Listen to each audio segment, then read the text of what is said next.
Hi hello ನಮಸ್ಕಾರ ಎಲ್ಲರಿಗೂ. Welcome back my YouTube channel. ಈ ಒಂದು ವಿಡಿಯೋದಲ್ಲಿ 2025ನೇ ಸಾಲಿಗೆ ಮಹಿಳಾ ಮತ್ತು ಮಕ್ಕಳ ಕಲ್ಯಾಣ ಇಲಾಖೆ ಅಡಿ ಒಳಗೆ ಅಂಗನವಾಡಿ ಶಿಕ್ಷಕಿಯರ ಹುದ್ದೆಗಳಿಗೆ ಯಾವ ರೀತಿ ಆನ್ಲೈನ್ ಅರ್ಜಿಯನ್ನು ಸಲ್ಲಿಸಬೇಕು ಅಂತಕ್ಕಂಥ ಮಾಹಿತಿಯನ್ನು ಸಂಪೂರ್ಣವಾಗಿ ಲೈವ್ ಆಗಿ ತೋರಿಸ್ತಾ ಹೋಗ್ತೀನಿ. ಇದಕ್ಕೆ ಸಂಬಂಧಿಸಿದ ಹಾಗೆ ಯಾವೆಲ್ಲ ದಾಖಲೆಗಳು ಬೇಕು ಇದರ ಬಗ್ಗೆ ಒಂದು ಸಂಕ್ಷಿಪ್ತ ವಿಡಿಯೋವನ್ನು ನಾನು ಈಗಾಗಲೇ ಮಾಡಿದ್ದೀನಿ.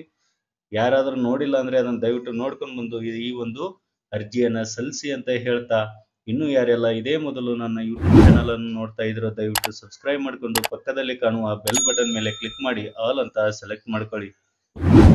ಆತ್ಮೀಯ ಅಭ್ಯರ್ಥಿಗಳೇ, ನೀವು ಬಳಸ್ತಕ್ಕಂತಹ ಮೊಬೈಲ್ ಆಗಿರ್ಬೋದು ಅಥವಾ ಲ್ಯಾಪ್ಟಾಪ್ ಆಗಿರ್ಬೋದು ಅಥವಾ PC ಆಗಿರ್ಬೋದು, ಕ್ರೋಮ್ ಬ್ರೌಸರ್ ಅಲ್ಲಿ ಮಹಿಳಾ ಮತ್ತು ಮಕ್ಕಳ ಕಲ್ಯಾಣ ಇಲಾಖೆ ಅಂತ ಸರ್ಚ್ ಕೊಡ್ರಿ. ಅಲ್ಲಿ ಕೊಟ್ಟಾದ ನಂತರ ನಿಮ್ಗೆ ಫಸ್ಟ್ ಆಪ್ಷನ್ ಕಾಣಿಸುತ್ತೆ, ಇಲ್ಲಿ ನಿರ್ದೇಶನಾಲಯ ಮಹಿಳಾ ಮತ್ತು ಮಕ್ಕಳ ಕಲ್ಯಾಣ ಇಲಾಖೆ ಅಂತೇಳಿ.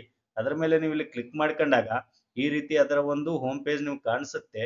ಇಲ್ಲಿ ಆನ್ಲೈನ್ ಸೇವೆಗಳು ಅಂತ ಬರುತ್ತೆ ನಿಮ್ಗೆ. ಅದರ ಕೆಳಗೆ 3ನೇ ಆಪ್ಷನ್ ಇದೆ, ಇಲ್ಲಿ ಅಂಗನವಾಡಿ ಕಾರ್ಯಕರ್ತೆಯರ ಹಾಗೂ ಸಹಾಯಕಿಯರ ನೇಮಕಾತಿ ಅಂತ. ಸೊ ನೀವು ಅದ್ರ ಮೇಲೆ ಕ್ಲಿಕ್ ಮಾಡ್ಕೊಳ್ರಿ. ಇಲ್ಲಿ ನಾನು ಈ ವಿಡಿಯೋದಲ್ಲಿ ಸಂಪೂರ್ಣವಾಗಿ ಸ್ಟೆಪ್ 1, ಸ್ಟೆಪ್ 2, ಸ್ಟೆಪ್ 3 ಮತ್ತು ಸ್ಟೆಪ್ 4 ಈ 4 ಹಂತಗಳನ್ನ ಯಾವ ರೀತಿ ನೀವು ಆನ್ಲೈನ್ ಅರ್ಜಿಯನ್ನ ಸಲ್ಲಿಸಬೇಕು ಮತ್ತು ಇಲ್ಲಿ ಈ ಸೈನ್ ಯಾವ ಹಂತದಲ್ಲಿ ನಾವು ಮಾಡಿಕೊಳ್ಬೇಕು ಅಂತಕ್ಕಂಥ ಮಾಹಿತಿಯನ್ನ ತಿಳಿಸ್ಕೊಡ್ತೀನಿ. ಸೊ ಮೊದ್ಲಿಗೆ ಇಲ್ಲಿ ಹಂತ 1 ಅಂತ ಇದೆಯಲ್ಲ, ಅದರ ಮೇಲೆ ಇಲ್ಲಿ ಕ್ಲಿಕ್ ಮಾಡ್ಕೊಳ್ಬೇಕು. ಅಂಗನವಾಡಿ ಕಾರ್ಯಕರ್ತೆ ಮತ್ತು ಮಿನಿ ಅಂಗನವಾಡಿ ಕಾರ್ಯಕರ್ತೆ ಅಂಗನವಾಡಿ ಸಹಾಯಕಿಯರ ಹುದ್ದೆಗೆ ಅರ್ಜಿ ಸಲ್ಲಿಸಿ ಅಂತಿದೆಯಲ್ಲ, ಅದರ ಮೇಲೆ ನೀವು ಇಲ್ಲಿ ಆನ್ಲೈನ್ ಅರ್ಜಿ ಸಲ್ಲಿಸಲು ಮೊದಲ ಹಂತವನ್ನ ಕ್ಲಿಕ್ ಮಾಡ್ಕೊಳ್ಬೇಕಾಗತ್ತೆ. ಮಾಡ್ಕೊಂಡ ನಂತರ ನಿಮ್ಗೆ ಇಲ್ಲಿ ಬರುತ್ತೆ ಜಿಲ್ಲೆ ಆಯ್ಕೆ ಮಾಡಿ ಅಂತ ಬರುತ್ತೆ. ನಿಮ್ಮ ಒಂದು ಜಿಲ್ಲೆ ಯಾವುದು, ನೀವು ಅರ್ಜಿಯನ್ನ ಯಾವ ಜಿಲ್ಲೆಗೆ ಸಲ್ಲಿಸ್ತಾ ಇದ್ರೋ ಸೊ ಆ ಜಿಲ್ಲೆಯನ್ನ ಇಲ್ಲಿ ಸೆಲೆಕ್ಟ್ ಮಾಡ್ಕೊಳ್ಬೇಕು. ನಾನು ಈ ಒಂದು ವಿಡಿಯೋ ಡೆಮೋ ಆಗಿ ನಿಮ್ಗೆ ತೋರಿಸ್ತಾ ಇದ್ದೀನಿ. ಇದೇ ರೀತಿಯಾಗಿ ನೀವು ಕೂಡ ನಿಮ್ಮ ಮೊಬೈಲ್ ಇಂದಲೇ ನೀವು ಅರ್ಜಿಯನ್ನ ಸಲ್ಲಿಸಬಹುದಾಗಿದೆ. ನೀವು ಚಾಮರಾಜನಗರ ಅಂತ ಜಿಲ್ಲೆಯನ್ನ ಸೆಲೆಕ್ಟ್ ಮಾಡ್ಕೊಂಡಿದ್ದೀನಿ. ಇಲ್ಲಿ ಪ್ರಾಜೆಕ್ಟ್ ತಾಲೂಕು ಯಾವ ತಾಲೂಕಿಗೆ ನಾನು ಅರ್ಜಿಯನ್ನ ಸಲ್ಲಿಸ್ತಾ ಇದ್ದೀನಿ ಅಂತಕ್ಕಂಥದ್ದನ್ನ ಇಲ್ಲಿ ಸೆಲೆಕ್ಟ್ ಮಾಡ್ಕೊಂಡು ಅಧಿಸೂಚನೆ ಸಂಖ್ಯೆ ಕ್ಲಿಕ್ ಮಾಡಿದ್ರೆ ಅಂಗನವಾಡಿ ಶಿಕ್ಷಕಿ ಬೇಕಾದ್ರೆ ಮೊದಲ ಆಪ್ಷನ್ ಅನ್ನ ಕ್ಲಿಕ್ ಮಾಡ್ಕೊಳ್ಬೇಕು. ಇಲ್ಲ ನಾನು ಹೆಲ್ಪರ್ ಹುದ್ದೆಗೆ ಅರ್ಜಿಯನ್ನ ಸಲ್ಲಿಸ್ತೇನೆ ಅಂದ್ರೆ 2ನೇ ಆಪ್ಷನ್ ಅನ್ನ ಚೂಸ್ ಮಾಡ್ಕೊಳ್ಬೇಕು. ಸೊ ನಾನಿಲ್ಲಿ ಅಂಗನವಾಡಿ ಶಿಕ್ಷಕಿ ಹುದ್ದೆಗೆ ಅರ್ಜಿಯನ್ನ ಸಲ್ಲಿಸ್ತಿರುವ ಕಾರಣ ಮೊದಲ ಆಪ್ಷನ್ ಅನ್ನ ಇಲ್ಲಿ ಕ್ಲಿಕ್ ಮಾಡ್ಕೊಳ್ತಾ ಇದ್ದೀನಿ. ನಂತರ ನಿಮ್ಮ ಒಂದು ಕ್ಯಾಟಗರಿಗಳು ಯಾವ ಬರ್ತವೆ, ಇಲ್ಲಿ ಈ 3 ಕ್ಯಾಟಗರಿಯಲ್ಲಿ ನಿಮ್ಗೆ ಮೀಸಲಾತಿ ಯಾವ್ದು ಬರುತ್ತೆ ಅದನ್ನ ನೀವು ಇಲ್ಲಿ ಚೂಸ್ ಮಾಡ್ಕೊಳ್ಬೇಕು. ಸೊ ನಾನಿಲ್ಲಿ SC ಅಭ್ಯರ್ಥಿಗೆ ಸಂಬಂಧಿಸಿದಾಗೆ ನಾನು ತೋರಿಸ್ತಾ ಇದ್ದೀನಿ. ಇಲ್ಲಿ SC ಯನ್ನ ಸೆಲೆಕ್ಟ್ ಮಾಡ್ಕೊಳ್ತಾ ಇದ್ದೀನಿ. ಇಲ್ಲಿ ಮಾಡ್ಕೊಂಡ ನಂತರ ಅದು ಏನ್ ಕೇಳುತ್ತಪ್ಪ ಅಂತಂದ್ರೆ ಇಲ್ಲಿ ನಿಮ್ಮ ಒಂದು RD ನಂಬರ್ ಅನ್ನ ಕೇಳುತ್ತೆ. ಸೊ ಒಂದು ಜಾತಿ ಪ್ರಮಾಣ ಪತ್ರ ಸಂಖ್ಯೆಯನ್ನು ಇಲ್ಲಿ ನಮೂದು ಮಾಡ್ಕೊಳ್ಬೇಕಾಗತ್ತೆ ನೀವು ಇಲ್ಲಿ. ನಂತರ ಸಬ್ಮಿಟ್ ಅಂತ ಕೊಡ್ರಿ. ಇಲ್ಲಿ ನಂತರ ಇಲ್ಲಿ please select the vacancy as per choice ಅಂತ ಇದೆ. ನಾನು ಈಗಾಗಲೇ ಇದರ ಬಗ್ಗೆ ಸಂಪೂರ್ಣವಾದಂತ ಮಾಹಿತಿಯನ್ನ ನಾನು ಈಗಾಗಲೇ ಕೊಟ್ಟಿದ್ದೀನಿ. ಸೊ ನಾನು ಅರ್ಜಿ ಸಲ್ಲಿಸ್ತಕ್ಕಂಥದ್ದ ಊರನ್ನ ನಾನಿಲ್ಲಿ ಸೆಲೆಕ್ಟ್ ಮಾಡ್ಕೊತಾ ಇದ್ದೀನಿ. ಜಿಲ್ಲೆ ಚಾಮರಾಜನಗರ ಆಗಿರುತ್ತೆ ಇಲ್ಲಿ. ನಂತರ ತಾಲೂಕು ಕೊಳ್ಳೇಗಾಲ, ಇದು ರೂರಲ್ಗೆ ಸಂಬಂಧಿಸಿದ ಹಾಗೆ ಸಿಂಗನಲ್ಲೂರ್ ಅಂತಕ್ಕಂಥ ಒಂದು ಗ್ರಾಮ ಪಂಚಾಯತಿ ಮತ್ತು ವೇಕೆನ್ಸಿ ಕೂಡ ಅದೇ ಊರಲ್ಲಿ ಇರತಕ್ಕಂತಹ 2ನೇ ಕೇಂದ್ರ ಸಿಂಗನಲ್ಲೂರ್ 2ನೇ ಕೇಂದ್ರಕ್ಕೆ ನಾನು ಅರ್ಜಿಯನ್ನ ಸಲ್ಲಿಸ್ತಾ ಇದ್ದೀನಿ. ಸೊ ಇಲ್ಲಿ ಸೆಲೆಕ್ಟ್ ವೇಕೆನ್ಸಿ ಅಂತ ಇದೆ, ಅಲ್ಲಿ ಚೆಕ್ ಬಾಕ್ಸ್, ಇದರ ಮೇಲೆ ನಾವಿಲ್ಲಿ ಕ್ಲಿಕ್ ಮಾಡ್ಕೊಳ್ಬೇಕಾಗತ್ತೆ. ಇದನ್ನ ಹಾಗೆ ಸ್ಕ್ರೋಲ್ ಡೌನ್ ಮಾಡ್ತಾ ಬನ್ನಿ. ಕ್ಲಿಕ್ ಮಾಡ್ಕೊಂಡ ನಂತರ ಇಲ್ಲಿ 6th ಆಪ್ಷನ್ ಇದೆ, ಪ್ರದೇಶದ ಪ್ರಕಾರ ಅಂತ ಇದೆ, ಏರಿಯಾ. ಅದು ಆಲ್ರೆಡಿ ಸೆಲೆಕ್ಟ್ ಆಗಿದೆ ನಾವು ಅಲ್ಲಿ ಕೊಟ್ಟಿರೋ ಕಾರಣ. ನಾವಿಲ್ಲಿ ಏನ್ ಎಂಟರ್ ಮಾಡ್ಬೇಕಪ್ಪ ಅಂದ್ರೆ ಅಭ್ಯರ್ಥಿಯ ಪೂರ್ಣ ಹೆಸರು, SSLC ಮಾರ್ಕ್ಸ್ ಕಾರ್ಡ್ ಅಲ್ಲಿ ಇರ್ತಕ್ಕಂತಹ ಹೆಸರನ್ನ ನಾವಿಲ್ಲಿ ಎಂಟರ್ ಮಾಡ್ಬೇಕು. ಅಲ್ಲಿ ಏನ್ ಸ್ಪೆಲ್ಲಿಂಗ್ ಇರುತ್ತೋ ಅದೇ ಸ್ಪೆಲ್ಲಿಂಗ್ ಅನ್ನ ನೀವು ಇಲ್ಲಿ ಎಂಟರ್ ಮಾಡ್ಬೇಕಾಗತ್ತೆ. ಹಾಗೆ ನಿಮ್ಮ ಒಂದು SSLC ಮಾರ್ಕ್ಸ್ ಕಾರ್ಡ್ ಪ್ರಕಾರ ಜನ್ಮ ದಿನಾಂಕವನ್ನು ಕೂಡ ನೀವು ಇಲ್ಲಿ ಸೆಲೆಕ್ಟ್ ಮಾಡ್ಕೊಳ್ಬೇಕು. ಇಲ್ಲಿ ಆಟೋಮೆಟಿಕ್ ಆಗಿ ಅದು ವರ್ಷ, ಎಷ್ಟು ವರ್ಷ ಅಂತ ಬರುತ್ತೆ, ತಿಂಗಳು ಕೂಡ ಇಲ್ಲಿ ಬರುತ್ತೆ. ನಂತರ ಜೆಂಡರ್, ನಿಮ್ಮ ಜೆಂಡರ್ ಅನ್ನ ಇಲ್ಲಿ ಸೆಲೆಕ್ಟ್ ಮಾಡ್ಕೊಳ್ಬೇಕು, ಫಿಮೇಲ್ ಅಂತ, ಅದನ್ನ ಸೆಲೆಕ್ಟ್ ಮಾಡ್ಕೊಳ್ರಿ. ಹಾಗೆ ಇಲ್ಲಿ 15ನೇ ಆಪ್ಷನ್ ಇದೆ, ಇಲ್ಲಿ SSLC ಅಥವಾ 10ನೇ ತರಗತಿಯಲ್ಲಿ ಅಧ್ಯಯನ ಮಾಡಿರ್ತಕ್ಕಂತಹ ಭಾಷೆಗಳು ಯಾವುವು. ಪ್ರಥಮ ಭಾಷೆ ಕನ್ನಡ ಆಗಿರ್ಬೇಕು, ದ್ವಿತೀಯ ಭಾಷೆ ಆಟೋಮೆಟಿಕ್ ಆಗಿ ಅದು ಇಂಗ್ಲಿಷ್ ಅಂತ ತೆಗೆದುಕೊಳ್ಳುತ್ತೆ. ಹಾಗೆ ಮದರ್ ನೇಮು ಮತ್ತು 16, 17ನೇ ಕಾಲಮು ತಂದೆ ಮತ್ತು ತಾಯಿಯ ಹೆಸರನ್ನ ನಮೂದು ಮಾಡ್ಕೊಳ್ಬೇಕು ನೀವು. 18ನೇ ಆಪ್ಷನ್ ಆರ್ ಯು ಮ್ಯಾರಿಡ್ ಅಂತ ಕೇಳ್ತಾ ಇದೆ. ನೀವು ಒಂದ್ ವೇಳೆ ಮ್ಯಾರಿಡ್ ಆಗಿದ್ರೆ ಎಸ್ ಅಂತ ಕೊಡ್ರಿ, ಇಲ್ಲಾಂದ್ರೆ ನೋ ಅಂತ ಕೊಡ್ರಿ. ಎಸ್ ಅಂತ ಕೊಟ್ಟಾದ್ಮೇಲೆ ಇಲ್ಲಿ ಸ್ಪೋರ್ಟ್ಸ್ ನೇಮ್ ಕೇಳುತ್ತೆ, ಆ ಒಂದು ಹೆಸರನ್ನ ನೀವು ಇಲ್ಲಿ ಎಂಟರ್ ಮಾಡ್ಕೊಳ್ಬೇಕಾಗುತ್ತೆ. ಹಾಗೆ ನಿಮ್ಮ ಒಂದು second PUC examination register number enter ಮಾಡಬೇಕು ನೀವು ಇಲ್ಲಿ. ಮಾಡಿದ ನಂತರ ಇಲ್ಲಿ PUC ದ್ವಿತೀಯ PUC ಪರೀಕ್ಷೆಯಲ್ಲಿ ಪಡೆದ ಅಂಕಗಳೆಷ್ಟು, ನೀವು ಪಡೆದುಕೊಂಡಿರ್ತಕ್ಕಂತಹ ಅಂಕಗಳೆಷ್ಟು, ಇಲ್ಲಿ ಗರಿಷ್ಠ ಅಂಕಗಳು ಎಷ್ಟು, ಅದು ಆಟೋಮೆಟಿಕ್ ಆಗಿ ಇಲ್ಲಿ ಪರ್ಸೆಂಟೇಜ್ ಬರುತ್ತೆ.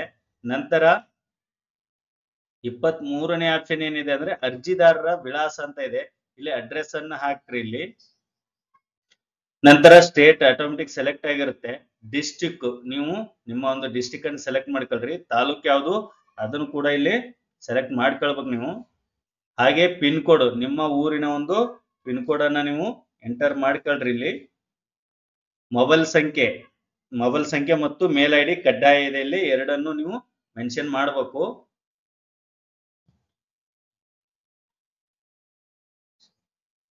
ಈ ರೀತಿಯ ಮೊಬೈಲ್ ನಂಬರ್ ಮತ್ತು ಇಮೇಲ್ ಅನ್ನು ಎಂಟರ್ ಮಾಡ್ಕೊಂಡ ನಂತರ ರೆಸಿಡೆನ್ಷಿಯಲ್ ಸರ್ಟಿಫಿಕೇಟ್ ಕೇಳ್ತಾ ಇದೆ. ನಿಮ್ಮ ಒಂದು ರೆಸಿಡೆನ್ಷಿಯಲ್ ಸರ್ಟಿಫಿಕೇಟ್ ಅನ್ನು ಕೂಡ ನೀವು ಇಲ್ಲಿ ಎಂಟರ್ ಮಾಡ್ರಿ ಇಲ್ಲಿ. ಹಾಗೆ ಇದನ್ನ ಸ್ಕ್ರೋಲ್ ಡೌನ್ ಮಾಡ್ತಾ ಬನ್ನಿ ಇಲ್ಲಿ. ನಂತರ ನೀವು ಹೆಚ್ಚುವರಿಯಾಗಿ ಏನಾದ್ರೂ ಕೋರ್ಸ್ಗಳನ್ನು ಮಾಡ್ಕೊಂಡಿದ್ರೆ ಇಷ್ಟು ಆಪ್ಷನ್ಗಳಲ್ಲಿ ನೀವು ಎಂಟರ್ ಮಾಡ್ಕೊಳ್ಬೇಕಾಗುತ್ತೆ. ಇಲ್ಲಿ ಯಾವ್ಯಾವ ಕೋರ್ಸ್ಗಳಿದಾವೆ ಅಂತ ನೀವು ಒಂದು ಟೈಮ್ ಚೆಕ್ ಮಾಡ್ಕೊಳ್ರಿ. ನಿಮಗೆ ಯಾವ್ದು ಅಪ್ಲಿಕೇಬಲ್ ಇದೆನೋ ಅದನ್ನ ನೀವು ಇಲ್ಲಿ ಸೆಲೆಕ್ಟ್ ಮಾಡ್ರಿ. ಹಾಗೆ ಆದ್ಯತಾ ಗುಂಪುಗಳಂತಿದೆ, ಪ್ರಿಫರೆನ್ಸ್ ಗ್ರೂಪ್, ನಿಮ್ಗೆ ಇದರಲ್ಲಿ ಯಾವ್ದಾದ್ರು ಅಪ್ಲಿಕೇಬಲ್ ಆಗ್ತಿದ್ರೆ ಅಂದ್ರೆ ಆಸಿಡ್ ದಾಳಿಗೆ ತುತ್ತಾಗಿರ್ತಕ್ಕಂಥ ಮಹಿಳೆಯರಾಗಿರ್ಬೋದು, ಅಥವಾ ಇಲಾಖಾ ಸಂಸ್ಥೆಗಳ ಒಂದು ನಿವಾಸಿಗಳಾಗಿರ್ಬೋದು, ಅಥವಾ ಬಿಡೋ ಇದ್ರೆ ನೀವು ಇದನ್ನ ಸೆಲೆಕ್ಟ್ ಮಾಡ್ಕೊಂಡು ನೀವು ಸರ್ಟಿಫಿಕೇಟ್ ಅನ್ನ ಅಪ್ಲೋಡ್ ಮಾಡ್ಬೇಕಾಗುತ್ತೆ. PH ಇದ್ರೆ ನಿಮ್ಗೆ 10 ವರ್ಷಗಳ ಒಂದು ವಯೋಮಿತಿ ಸಡಲಿಕೆ ಇರುತ್ತೆ, ಅಂತವ್ರು ಕೂಡ ಇಲ್ಲಿ ಎಂಟರ್ ಮಾಡ್ಕೊಳ್ಬಹುದು. ಇಲ್ಲಿ ಡಿವೋರ್ಸ್ಡ್ ವುಮೆನ್ ಅಂತ ಇದೆ, ಅಂತವ್ರು ಕೂಡ 5 ಅಂಕಗಳು ಬೋನಸ್ ಅಂಕಗಳು ನಿಮ್ಗೆ ಸಿಗ್ತವೆ. ಅವ್ರು ಕೂಡ ಇಲ್ಲಿ ಸೆಲೆಕ್ಟ್ ಮಾಡ್ಕೊಂಡು ಕೋರ್ಟ್ ಇಂದ ಕೊಟ್ಟಿರ್ತಕ್ಕಂತಹ ಡಿವೋರ್ಸ್ ಕಾಪಿಯನ್ನ ನೀವು ಅಪ್ಲೋಡ್ ಮಾಡಬೇಕಾಗುತ್ತೆ. ಅದೇ ರೀತಿಯ ಮಾಜಿ ದೇವದಾಸಿಯ ಮಗಳು, ಅದು ಕೂಡ ನೀವು ಅಪ್ಲಿಕೇಬಲ್ ಆಗುತ್ತೆ. ನೀವು ಏನಾದ್ರೂ ನಿಮ್ಗೆ ಅಪ್ಲಿಕೇಬಲ್ ಆದ್ರೆ ಎಂಟರ್ ಮಾಡ್ಕೊಳ್ರಿ. ಒಂದ್ ವೇಳೆ ಯೋಜನಾ ನಿರಾಶ್ರಿತರಾಗಿದ್ರೆ PDP ನೀವು ಒಳಪಡ್ತಿದ್ರೆ ಅದನ್ನ ಸೆಲೆಕ್ಟ್ ಮಾಡ್ಕೊಳ್ಬಹುದು. ಇಷ್ಟು ಆಪ್ಷನ್ಗಳಲ್ಲಿ ನಿಮ್ಗೆ ಯಾವ್ದಾದ್ರು ಬಂದ್ರೆ ಮೀಸಲಾತಿ ಅದನ್ನ ಸೆಲೆಕ್ಟ್ ಮಾಡ್ಕೊಂಡು ಕೆಳಗೆ ಇಲ್ಲಿ ಚೆಕ್ ಬಾಕ್ಸ್ ಕಾಣುತ್ತಲ್ಲ ಇಲ್ಲಿ, ಅದರ ಮೇಲೆ ಕ್ಲಿಕ್ ಮಾಡ್ರಿ. ಚೆಕ್ ಬಾಕ್ಸ್ ಮೇಲೆ ಮಾಡಿದ ನಂತರ ಇಲ್ಲಿ ಪ್ರಿವ್ಯೂ ಅಂತ ಕಾಣುತ್ತಲ್ಲ ಇಲ್ಲಿ ಕೆಳಗೆ, ಅದರ ಮೇಲೆ ನೀವು ಪ್ರಿವ್ಯೂ ಅಂತ ಕೊಟ್ರೆ ಈ ರೀತಿ ನೀವು ಹಾಕಿರ್ತಕ್ಕಂತಹ ಇನ್ಫಾರ್ಮೇಶನ್ ಇಲ್ಲೆಲ್ಲ ಒನ್ ಟೈಮ್ ಶೋ ಆಗತ್ತೆ. ನೀವೆಲ್ಲವನ್ನ ನೀವು ಚೆಕ್ ಮಾಡ್ಕೊಳ್ರಿ. ಚೆಕ್ ಮಾಡ್ಕೊಂಡ ನಂತರ ಸರಿ ಐತಂದ್ಮೇಲೆ ಇಲ್ಲಿ ಕೆಳಗೆ ಕಾಣಿಸ್ತಕ್ಕಂತಹ ಒಂದು ಕ್ಯಾಪ್ಚಾ ಕಾಣ್ತಾ ಇದೆಯಲ್ಲ, ಆ ಕ್ಯಾಪ್ಚಾವನ್ನ ಏನ್ ಮಾಡ್ಬೇಕು ನೀವು ಎಂಟರ್ ಮಾಡ್ಕೊಳ್ರಿ. ಮಾಡ್ಕೊಂಡ ನಂತರ ಸೇವ್ ಚೇಂಜಸ್ ಅಂತ ಇದೆಯಲ್ಲ ಅದರ ಮೇಲೆ ಕ್ಲಿಕ್ ಮಾಡ್ರಿ. ಸೊ ಇಲ್ಲಿಗೆ ಏನಾಯ್ತು ಅಂದ್ರೆ ನಿಮ್ದು ಸ್ಟೆಪ್ 1 ಕಂಪ್ಲೀಟೆಡ್. ಅಪ್ಲಿಕೇಶನ್ ನಂಬರ್ ಅಂತ ಇದೆ, ಈ ಅಪ್ಲಿಕೇಶನ್ ನಂಬರ್ ಅನ್ನ ನೀವೇನ್ ಮಾಡ್ಕೊಳ್ಬೇಕು, ಬರೆದಿಟ್ಕೊಳ್ಬೇಕು. ಅಂದ್ರ ಈ ನಿಮ್ಮ ರಿಜಿಸ್ಟರ್ ಮೊಬೈಲ್ ನಂಬರ್ಗೂ ಅದು ಹೋಗಿರುತ್ತೆ ಅದು. ಸೊ ಈ ಅಪ್ಲಿಕೇಶನ್ ನಂಬರ್ ಅನ್ನು ಕೂಡ ನೀವು ಒಂದು ನೋಟ್ ಮಾಡಿ ಇಟ್ಕೊಳ್ರಿ. ನಂತರ ನಾವು proceed to step 2 upload photo and signature ಅಂತ ಬರುತ್ತೆ. ಇಲ್ಲಿ ನೀವು ಡೈರೆಕ್ಟ್ ಆಗಿ ಇಲ್ಲಿ ಹೋಮ್ ಪೇಜ್ಗೆ ಹೋಗಿ 2ನೇ ಹಂತಕ್ಕೆ ಬೇಕಾದ್ರೂ ಬರಬಹುದು, ಇಲ್ಲಾಂದ್ರೆ click here to proceed step 2 ಅಂತಿದೆಯಲ್ಲ, ಇಲ್ಲಾದ್ರೂ ಕ್ಲಿಕ್ ಮಾಡಿದ್ರು ಕೂಡ ಅದು 2ನೇ ಸ್ಟೆಪ್ಗೆ ಹೋಗುತ್ತೆ. ಇದ್ರ ಮೇಲೆ ಕ್ಲಿಕ್ ಮಾಡ್ಕೊಳ್ತಾ ಇದ್ದೀನಿ ಇಲ್ಲಿ. ಸೊ ಇಲ್ಲಿ direct step 2 upload your photo and signature ಅಂತ ಬರುತ್ತಲ್ಲ, ಇಲ್ಲಿ ಅಪ್ಲಿಕೇಶನ್ ID ಅನ್ನ ಹಾಕ್ಬೇಕು. ನಿಮ್ಮ ಮೊಬೈಲ್ ನಂಬರ್ ಬಂದಿರತಕ್ಕಂತಹ ಅಪ್ಲಿಕೇಶನ್ ID ಅನ್ನ ನೀವು ಇಲ್ಲಿ ಎಂಟರ್ ಮಾಡ್ಕೊಳ್ಬೇಕು. ನಂತರ ಡೇಟ್ ಆಫ್ ಬರ್ತ್ ಅನ್ನ ಹಾಕ್ರಿ. ಇಲ್ಲಿ ನಿಮ್ಮ ಒಂದು ಡೇಟ್ ಆಫ್ ಬರ್ತ್ ನೀವು ಏನ್ ಅಪ್ಲಿಕೇಶನ್ ಹಾಕುವಾಗ ಹಾಕಿದ್ರೋ ಅದ ಡೇಟ್ ಆಫ್ ಬರ್ತ್ ಅನ್ನ ನೀವು ಇಲ್ಲಿ ಎಂಟರ್ ಮಾಡ್ಕೊಳ್ಬೇಕು. ನಂತರ ಸಬ್ಮಿಟ್ ಅಂತ ಕೊಡ್ರಿ. ಸೊ ಇಲ್ಲಿ ಸ್ಟೆಪ್ 2 ಅಲ್ಲಿ upload your photo and signature ಅಂತ ಬರುತ್ತೆ. ಇಲ್ಲಿ ನಿಮ್ಮ ಅಪ್ಲಿಕೇಶನ್ ID ಅಂತ ಬರುತ್ತೆ, ನೇಮ್ ಬರುತ್ತೆ, ಡೇಟ್ ಆಫ್ ಬರ್ತ್ ಬರುತ್ತೆ. ಇಲ್ಲಿ ಫೋಟೋ ಇದೆ, ಫೋಟೋ ಯಾವ ರೀತಿ ಇರಬೇಕು ಅಂತೇಳಿ ಕೂಡ ಅವ್ರು ಕೊಟ್ಟಿದ್ದಾರೆ. ಮ್ಯಾಕ್ಸಿಮಮ್ ಸೈಜ್ 100 KB ಒಳಗಿರ್ಬೇಕು ಫೋಟೋ. ಅದು ಸೈಜ್ ಏನಾಗಿರ್ಬೇಕು ಅಂದ್ರೆ 45 mm ಹೈಟ್ ಅಲ್ಲಿ ಇರಬೇಕು, 35 mm ವೆಡ್ತ್ ಅಲ್ಲಿ ಇರಬೇಕು. ಈ ಸೈಜ್ ಅಲ್ಲಿ ಇರುವಂತೆ ನೀವು ನೋಡ್ಕೊಳ್ಬೇಕಾಗತ್ತೆ. ಇಲ್ಲಿ ಚೂಸ್ ಫೈಲ್ ಅಂತ ಕೊಟ್ರೆ ನಿಮ್ಮ ಒಂದು ಗ್ಯಾಲರಿಗೆ ಹೋಗುತ್ತೆ. ಅದು ಗ್ಯಾಲರಿಗೆ ಹೋದಾಗ ನೀವು ಫೋಟೋವನ್ನ ಈ ರೀತಿ ಸೆಲೆಕ್ಟ್ ಮಾಡ್ಕೊಂಡು ಇಲ್ಲಿ ಅಪ್ಲೋಡ್ ಫೋಟೋ ಅಪ್ಲೋಡೆಡ್ ಅಂತ ಇದೆಯಲ್ಲ ಅದ್ರ ಮೇಲೆ ಕ್ಲಿಕ್ ಮಾಡ್ರಿ. ಸೊ ಈ ರೀತಿಯ ಫೋಟೋ ಅಪ್ಲೋಡ್ ಆಗುತ್ತೆ. ಅದೇ ರೀತಿಯಾಗಿ ನೀವು ಅಪ್ಲೋಡ್ ಸಿಗ್ನೇಚರ್ ಅಂತ ಇದೆ, ಸೊ ಅದನ್ನು ಕೂಡ ಅದೇ ರೀತಿಯಾಗಿ ನೀವು ಸೆಲೆಕ್ಟ್ ಮಾಡ್ಕೊಂಡು ಅಪ್ಲೋಡ್ ಮಾಡ್ರಿ.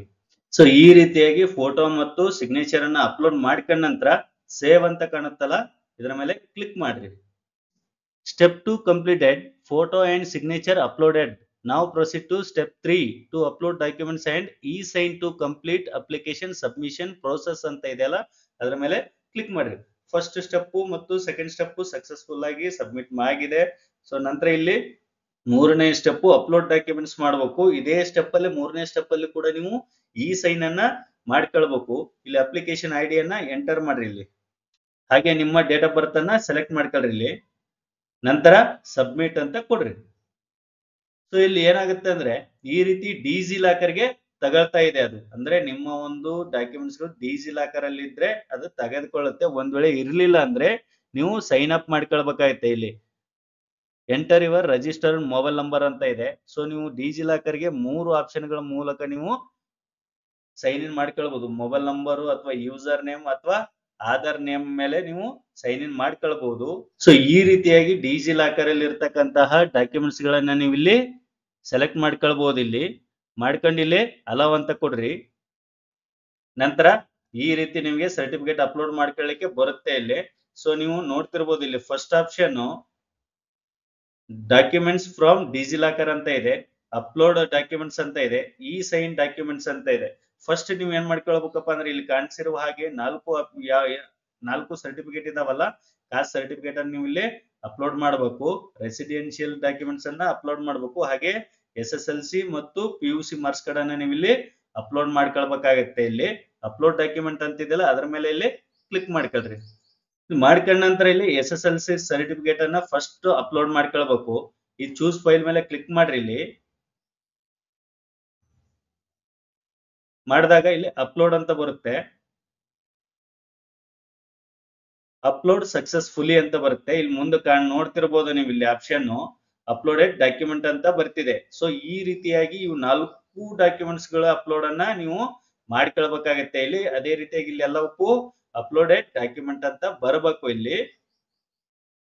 ಸೊ ಈ ರೀತಿಯಾಗಿ 4 ಡಾಕ್ಯುಮೆಂಟ್ ಗಳನ್ನ ಅಪ್ಲೋಡ್ ಮಾಡ್ಕೊಳ್ಬೇಕು. ನೀವು GM ಅಭ್ಯರ್ಥಿ ಆಗಿದ್ರೆ ಈ ರೀತಿ ಕಾಸ್ಟ್ ಸರ್ಟಿಫಿಕೇಟ್ ಅಪ್ಲೋಡಿಂಗ್ ಬರೋದಿಲ್ಲ.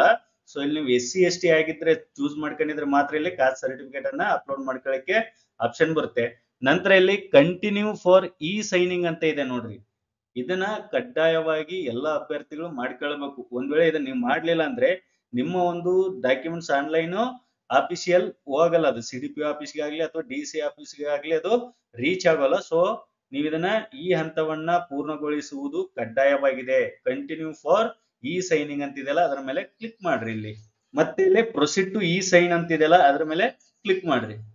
ಇಲ್ಲಿ after e sign this document to will not be able to update your data ಅಂತಿದೆಯಲ್ಲ ಓಕೆ ಅಂತ ಕೊಡ್ರಿ. ಒಂದ್ ವೇಳೆ ನೀವು ಇ ಸೈನ್ ಮಾಡ್ಕೊಂಡ ನಂತರ ಯಾವುದೇ ರೀತಿಯಾದಂತಹ ಕರೆಕ್ಷನ್ ಮಾಡ್ಕೊಳ್ಳಿಕ್ಕೆ ನಿಮ್ಗೆ ಆಪ್ಷನ್ಗಳು ಇರೋದಿಲ್ಲ. ಸೊ ಹಾಗಾಗಿ ಇ ಸೈನ್ ಮಾಡ್ಕೊಳ್ಳೋದು ಕಡ್ಡಾಯವಾಗಿದೆ. ನಿಮ್ಮ ಅಪ್ಲಿಕೇಶನ್ ಈ ರೀತಿ ಪ್ರಿವ್ಯೂ ಆಗ್ತಾ ಇದೆ ಇಲ್ಲಿ. ಹಾಗೆ ಇದನ್ನು ಸ್ಕ್ರೋಲ್ ಡೌನ್ ಮಾಡ್ತಾ ಬರ್ರಿ. ಇಲ್ಲಿ ನಿಮ್ಮ ಎಲ್ಲಾ ದಾಖಲೆಗಳು ಅಪ್ಲೋಡ್ ಮಾಡಿದ್ದೆಲ್ಲ ಇಲ್ಲಿ ಕಾಣಿಸ್ತವೆ. ಸೊ ಒನ್ ಟೈಮ್ ಚೆಕ್ ಮಾಡ್ಕೊಂಡು ನಂತರ ಹಾಗೆ ಸ್ಕ್ರೋಲ್ ಡೌನ್ ಮಾಡ್ರಿ. ಇಲ್ಲಿ ಇಲ್ಲೊಂದು ಚೆಕ್ ಬಾಕ್ಸ್ ಇದೆ, I agree with above user consent and e sign terms and condition ಅಂತಿದೆ. ಸೊ ಇದ್ರ ಮೇಲೆ ಕ್ಲಿಕ್ ಮಾಡ್ರಿ ಚೆಕ್ ಬಾಕ್ಸ್ ಮೇಲೆ. ಸೊ ನಂತರ ಅದು ಈ ರೀತಿಯಾಗಿ UID ಒಂದು ವೆಬ್ಸೈಟ್ ಗೆ ಹೋಗುತ್ತೆ. ಇಲ್ಲಿ ಇ ಸೈನ್ ಸರ್ವಿಸ್ ಅಂತ, ಇಲ್ಲಿ ನಿಮ್ಮ ಕ್ಯಾಂಡಿಡೇಟ್ ಆಧಾರ್ ನಂಬರ್ ಅನ್ನ ಎಂಟರ್ ಮಾಡ್ಕೊಂಡು ಗೆಟ್ OTP ಮೇಲೆ ಕ್ಲಿಕ್ ಮಾಡ್ಕೊಳ್ಬೇಕು. ಗೆಟ್ OTP ಅಂತಿದೆಯಲ್ಲ ಅದರ ಮೇಲೆ ಕ್ಲಿಕ್ ಮಾಡ್ರಿ.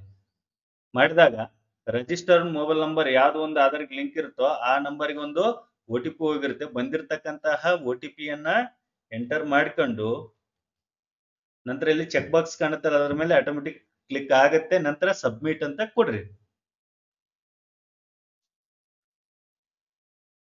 ಸೊ ಇಲ್ಲಿ ಇ ಸೈನ್ ಸಕ್ಸಸ್ಫುಲ್ ಅಂತ ಬಂತು, ಓಕೆ ಅಂತ ಕೊಡ್ರಿ. ನಂತರ ಇಲ್ಲಿ step 3 completed, application submitted successfully with e sign ಅಂತ ಬರಬೇಕು. ಈ ರೀತಿ ಬಂದಾದ್ಮೇಲೆ ಇಲ್ಲಿ ಡೌನ್ಲೋಡ್ ಇ ಸೈನ್ PDF ಅಂತಾದ್ರೂ ಕ್ಲಿಕ್ ಮಾಡ್ರಿ. ಇಲ್ಲಾಂದ್ರೆ ಮತ್ತೆ ಹೋಮ್ ಪೇಜ್ ಹೋಗಿ ಇಲ್ಲಿ ಡೈರೆಕ್ಟ್ ಬರ್ರಿ. ಇಲ್ಲಿ ನಂತರ ಸ್ಟೆಪ್ 4 ಪ್ರಿಂಟ್ ಅಪ್ಲಿಕೇಶನ್ ಅಂತಿದೆಯಲ್ಲ ಅದರ ಮೇಲೆ ಕ್ಲಿಕ್ ಮಾಡಿ ನಿಮ್ಮ ಒಂದು ಅಪ್ಲಿಕೇಶನ್ ID ನಂಬರ್ ಅನ್ನು ಹಾಕಿ ಡೇಟ್ ಆಫ್ ಬರ್ತ್ ಅನ್ನ ಎಂಟರ್ ಮಾಡ್ಕೊಳ್ರಿ. ಇಲ್ಲಿ ಸಬ್ಮಿಟ್ ಅಂತ ಕೊಡ್ರಿ. ಇಲ್ಲಿ ಈ ರೀತಿ ಗ್ರೀನ್ ಬರುತ್ತೆ, click here to download e sign PDF ಅಂತ. ಸೊ ನೀವು ಇದ್ರ ಮೇಲೆ ಕ್ಲಿಕ್ ಮಾಡ್ಕೊಂಡ್ರೆ ನಿಮ್ಮ ಒಂದು ಅಪ್ಲಿಕೇಶನ್ PDF ರೂಪದಲ್ಲಿ ಅದು ಡೌನ್ಲೋಡ್ ಆಗುತ್ತೆ. ಅದನ್ನ ನೀವು ಪ್ರಿಂಟ್ ಔಟ್ ಅನ್ನ ಈ ರೀತಿಯಾಗಿ ತೆಗೆದುಕೊಳ್ಳಬಹುದು. ಸೊ ಈ ರೀತಿಯಾಗಿ ನೀವು ನಿಮ್ಮ ಒಂದು ಅರ್ಜಿಯನ್ನ ಮೊಬೈಲ್ ಮೂಲಕನೇ ಸಲ್ಲಿಸಬಹುದು ಅಥವಾ PC ಮೂಲಕ ಆದ್ರೂ ಸಲ್ಲಿಸಬಹುದು. ಈ ವಿಡಿಯೋ ಒಂದ್ ವೇಳೆ ನಿಮ್ಗೆ ಇಷ್ಟ ಆಗಿದ್ರೆ ದಯವಿಟ್ಟು ಲೈಕ್ ಮಾಡಿ, ಶೇರ್ ಮಾಡಿ, ಹಾಗೆ ಸಬ್ಸ್ಕ್ರೈಬ್ ಮಾಡಿ ಅಂತ ಹೇಳ್ತಾ ಎಲ್ಲರಿಗೂ ವಂದನೆಗಳು.